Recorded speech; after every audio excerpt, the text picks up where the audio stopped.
अब देखिए यहाँ पे कौन कौन से टाइप के होते हैं, कैसे कैसे होते हैं, ये यहाँ पे बताया गया है। सबसे पहले देखिए बताया गया एक कॉन्जुगेटेड हाइपर बिलिरुबिनिमिया, ठीक है, जिसको हम डायरेक्ट हाइपर बिलिरुबिनिया बोलते हैं। तो यहाँ देखिए कॉन्जुगेटेड कहाँ बन रहा था, तो देखिए जब लिवर में ये पहुंच रहा था, लिवर में तो पहुंच रहा था कि अनकॉन्जुगेटेड था, और लिवर में देखिए अनकॉन्जुगेटेड है, अब यहीं पे ये कॉन्जुगेट हो रहा है, ठीक है, तो लिवर में ही जाके ये कॉन्जुगेट हो रहा है। अब यानी कॉन्जुगेट हो गया, इस कॉन्जुगेट के निकलने में परेशानी है, यानी इससे पहले वाले जो पाथवे थे यहाँ से लेके यहाँ तक में परेशानी नहीं है, यहाँ लीवर में परेशानी है, ठीक है, लीवर में या इसके आगे, ठीक है, क्योंकि यहाँ पे कॉन्जुगेशन हो जा रहा है, ठीक है, तो कॉन्जुगेशन हो गया, कॉन्जुगेशन के आगे वाले पाथवे में परेशानी हुई, तो यही है कि कॉन्जुगेटेड या डायरेक्ट हाइपरबिलिरुबिनिया। और ये किसमें देखने को मिलता है, सबसे पहले बताया गया कि बाइलियरी ट्रैक्ट ऑब्स्ट्रक्शन, ठीक है, देखिए बाइलियरी ट्रैक्ट में अगर ऑब्स्ट्रक्शन होगा तब भी हमको देखने को मिलेगा। और बाइलियरी ट्रैक्ट ऑब्स्ट्रक्शन का एग्जांपल गॉल स्टोन, देखिए गॉल स्टोन है या कोलेंजियोकार्सिनोमा है या इसी तरीके से पैनक्रियाटिक और लिवर कैंसर, ठीक है, तो ये सारे देखिए ये ऑब्स्ट्रक्टिव कंडीशन कॉज करते हैं, ठीक है, तो बाइलियरी ट्रैक्ट ऑब्स्ट्रक्शन हो जाएगी इसमें, चाहे गॉल स्टोन की हम बात करें या कोलेंजियोकार्सिनोमा की बात करें। और ये कोलेंजियोकार्सिनोमा क्या होता है कि ये malignant tumour of the bile duct epithelium, ये बाइल डक्ट है ना, इसके एपिथेलियम का मैलिग्नेंट ट्यूमर जो होता है इसी को हम बोलते हैं कोलेंजियोकार्सिनोमा, तो ये भी ऑब्स्ट्रक्टिव कंडीशन कॉज करेगी। इसी तरीके से पैनक्रियाटिक या लीवर कैंसर है, यहाँ पे भी ऑब्स्ट्रक्टिव कंडीशन आएगी, या लीवर फ्लूइड जो है ये भी ऑब्स्ट्रक्शन कॉज करते हैं, ठीक है, तो ये सारी कंडीशन में हमको बाइलियरी ट्रैक्ट में ऑब्स्ट्रक्शन देखने को मिलता है, जिस वजह से कॉन्जुगेटेड हाइपरबिलिरुबिनिमिया या डायरेक्ट हाइपरबिलिरुबिनिमिया देखने को मिलता है, ठीक है, तो ये हो गया। और दूसरा देखिए यहाँ पे और कौन सी कंडीशन है जिसमें हमको कॉन्जुगेटेड हाइपरबिलिरुबिनिया देखने को मिलेगा, तो देखिए बाइलियरी ट्रैक्ट डिजीज, ठीक है, तो बाइलियरी ट्रैक्ट डिजीज जैसे प्राइमरी स्क्लेरोसिंग कोलेंजाइटिस या प्राइमरी बाइलियरी कोलेंजाइटिस, ठीक है, तो और ये प्राइमरी स्क्लेरोसिंग कोलेंजाइटिस क्या होता है, तो देखिए प्राइमरी स्क्लेरोसिंग कोलेंजाइटिस में यहाँ अननोन कॉज की वजह से ये देखिए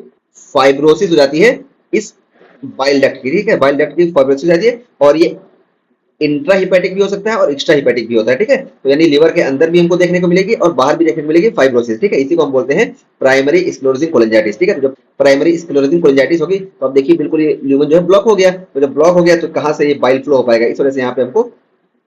ऑब्स्ट्रक्शन देखने को मिलेगा, ठीक है, तो प्राइमरी स्क्लेरोसिंग कोलेंजाइटिस में हमको ऑब्स्ट्रक्शन देखने को मिलेगा। और प्राइमरी बाइलियरी कोलेंजाइटिस, देखिए प्राइमरी बाइलियरी कोलेंजाइटिस क्या होता है कि ये ऑटो इम्यून कंडीशन होती है, और ऑटो इम्यून कंडीशन होती है, और यहाँ पे क्या होता है कि ये जो लोब के अंदर वाले बाइल डक्ट है ना, यहाँ पे हमको इन्फ्लामेशन देखने को मिलती है, ठीक है, तो जब यहाँ पे इन्फ्लामेशन देखने को मिलेगी तब क्या है कि ये अच्छे से ड्रेन नहीं कर पाएंगे, और जब अच्छे से नहीं ड्रेन कर पाएंगे तब भी क्या हमको ऑब्स्ट्रक्शन हमको देखने को मिला, और ऑब्स्ट्रक्शन देखने को मिला तो हमको क्या है कॉन्जुगेटेड हाइपरबिलिरुबिनिया देखने को मिलेगा, ठीक है, तो यहाँ पे हम दो कंडीशन बता दिए कि बाइलियरी ट्रैक्ट ऑब्स्ट्रक्शन एक हो गया और दूसरा बाइलियरी ट्रैक्ट डिजीज, ठीक है, तो बाइलियरी ट्रैक्ट डिजीज ये भी एक तरह से ऑब्स्ट्रक्शन वाली ही चीज है, ठीक है, तो ऑब्स्ट्रक्शन यहाँ पे भी हो रहा है। और तीसरा क्या है कि एक्सक्रीशन डिफेक्ट, ठीक है, तो एक्सक्रीशन डिफेक्ट जैसे डुबीन जॉनसन सिंड्रोम और रॉटर सिंड्रोम, ठीक है, तो देखिए डुबीन जॉनसन सिंड्रोम और रॉटर सिंड्रोम ये क्या करते हैं, देखिए जब बिलिरुबिन कॉन्जुगेटेड हो जाता है फिर ये इंट्रासेलुलर ट्रांसपोर्ट के जरिए ये बाइल में जाते हैं, लेकिन इनका इंट्रासेलुलर ट्रांसपोर्ट रुक जाएगा, ठीक है, तो यही होता है हमारा डुबीन जॉनसन सिंड्रोम में और रोटर सिंड्रोम में, ठीक है, तो जब यहाँ पे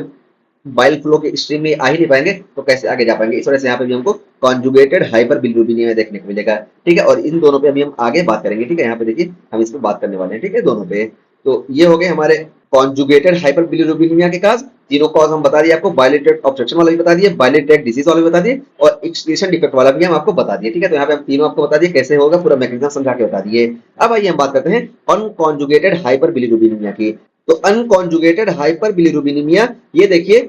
यहाँ पे परेशानी कहाँ देखने को मिलेगी, क्योंकि कॉन्जुगेशन यहाँ लिवर में हो रहा है, तो इससे पहले देखिए हमको यहाँ परेशानी देखने को मिलेगी, ठीक है, तो परेशानी इधर कहीं होगी। तो देखिए कौन कौन सी कंडीशन है जो अनकॉन्जुगेटेड हाइपरबिलिरुबिनिया कॉज करते हैं, जैसे हीमोलिटिक कंडीशन है, हीमोलिटिक कंडीशन में क्या है कि इस हीम का जो है बहुत ज्यादा ब्रेकडाउन होगा, और जब बहुत ज्यादा ब्रेकडाउन होगा तो यहाँ पे ओवरलोड होगा, ठीक है, तो इस वजह से ये वाला पाथवे जो है स्लो हो जाएगा, इस वजह से हमको अनकॉन्जुगेटेड हाइपरबिलिरुबिनिया देखने को मिलेगा, ठीक है, तो हीमोलाइटिक कंडीशन या इसी तरीके से बिनाइन कंडीशन, ठीक है, तो नियोनेट्स में हमको देखने को मिलती है, फोर्थ डे ये पीक पे होती है, अभी हम यहाँ पे बात करने वाले हैं, ठीक है, तो हमको नियोनेट्स में भी देखने को मिलती है अनकॉन्जुगेटेड हाइपरबिलिरुबिनिया। और देखिए क्रिगलर नजर सिंड्रोम और गिलबर्ट सिंड्रोम, ठीक है, ये क्रिगलर नजर सिंड्रोम और गिलबर्ट सिंड्रोम इन दोनों कंडीशन में क्या होता है कि ये जो होता है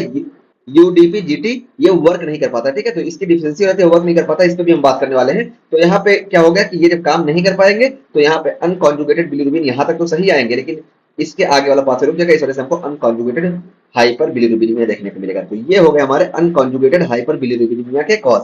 और उसका फिर हम लास्ट में बात करते हैं मिक्स्ड हाइपर बिलिरुबिनिमिया। तो ये देखिए बिल्कुल समझने वाली बात है कि जहाँ पे ये दोनों फीचर प्रेजेंट होंगे तो वही है कि both direct and indirect hyper bilirubin है, ठीक है। तो यहाँ पे डायरेक्ट बिलीरुबिन भी ज्यादा देखने को मिलेगा और इनडायरेक्ट बिलीरुबिन भी ये ज्यादा देखने को मिलेगा, तो ये तो दोनों ज्यादा होंगे। और किस कंडीशन में देखिए, हिपेटाइटिस और सिरोसिस है, ठीक है। तो हिपेटाइटिस और सिरोसिस में हमको मिक्स्ड हाइपर बिलीरुबिनिया को देखने को मिलता है, क्योंकि यहाँ पे लीवर का इन्फ्लेमेशन होता है, ठीक है। तो लीवर प्रॉपर काम नहीं कर पाते हैं, ठीक है। तो हिपेटाइटिस और सिरोसिस में क्या है, देखिए यहाँ पे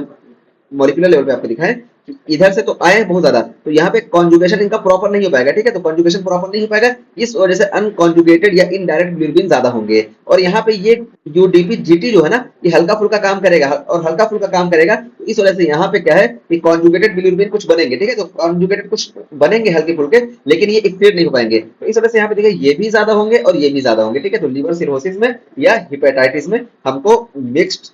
हाइपर बिलिरुबिनिया देखने को मिलता है। तो इस तरीके से हमारा पूरा ये जॉइंटिस का टॉपिक कंप्लीट हो गया। जॉइंटिस में हम आपको बताएं कि हमको हॉट लिवर से याद रखना है कि यहाँ पे जो कॉज होते हैं कि हीमोलाइसिस है, ऑब्स्ट्रक्शन है, ट्यूमर है और लिवर डिसीज है, ठीक है। तो ये सारी कंडीशन हो गई। और कॉन्जुगेटेड बिलिरुबिन में हम बताएं बाइलियरी ट्रैक्ट ऑब्स्ट्रक्शन या बाइलियरी ट्रैक्ट डिसीज और एक्सीलेशन डिफेक्ट, तो ये सारी कंडीशन जो होती है ये कॉन्जुगेटेड हाइपर बिलिरुबिनिया कॉज करती हैं। और अनकॉन्जुगेटेड में बताएं कि यहाँ पे डिफेक्ट इधर कहीं होगा, तो यहाँ पे हीमोलाइसिस है, यानी बहुत ज्यादा हीमोलाइसिस हो रही है, और यह बिनाइन कंडीशन है या क्रिगनर-नजारा सिंड्रोम या गिलबर्ट सिंड्रोम, ठीक है। तो गिलबर्ट सिंड्रोम और क्रिगनर-नजारा सिंड्रोम पे आगे हम बहुत डिटेल में बात करने वाले हैं। और मिक्स कंडीशन हम बताएं, मिक्स आपको हेपेटाइटिस और सिरोसिस में देखने को मिलती है, ठीक है। तो इस तरीके से हमारा पूरे जॉइंटिस का टॉपिक कंप्लीट हो गया।